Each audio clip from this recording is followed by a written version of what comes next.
In Psalm 17, David shows us just how powerful eye contact can be. Researchers put people together in a room and had complete strangers look at each other in the eyes for 2 minutes, and what they found was just that prolonged eye contact was enough for many of them to begin feeling symptoms of attraction to each other. Happily married couples look at each other in the eyes 75% of the time while talking, whereas those who are not quite as happily engaged only look at each other in the eyes 30 to 60% of the time.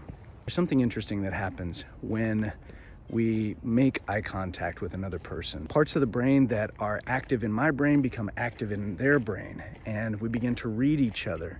Another part of the brain that lights up is that social part of the brain, and this part of the brain helps us to identify the facial expressions that the person's making, and then understand whether this person is someone I want to approach me or someone I don't want to approach me. Now, what David says in this verse is beautiful because he says, let's start with the eyes. And then later on down through the psalm, he says, keep me as the apple of your eye. Protect me in that way. And then at the very end of the psalm, he says, here's what my hope is. My hope is that when I wake up, when I rise, I'll see your face. I want to make eye contact with you. I want to see your face. What we need to understand about this is that eye contact is so critical for human interaction. And yet, studies have shown that we are giving each other about half the amount of eye contact that we actually need in an interaction. Because one of the things that eye contact does is it helps to begin to transmit emotions. That social part of the brain includes this emotional core of the brain.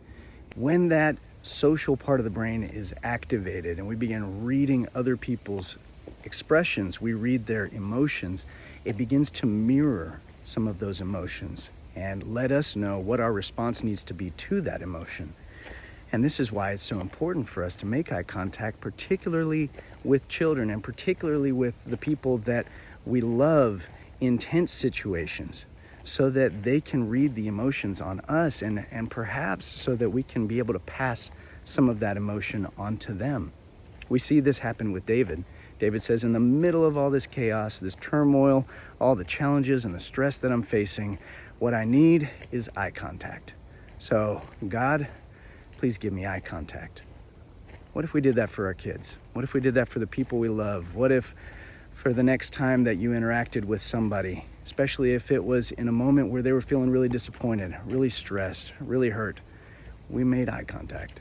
We locked eyes on them. We didn't have to say anything or communicate some deep wisdom, but just let them know, hey, how I'm feeling inside, you can rest in this.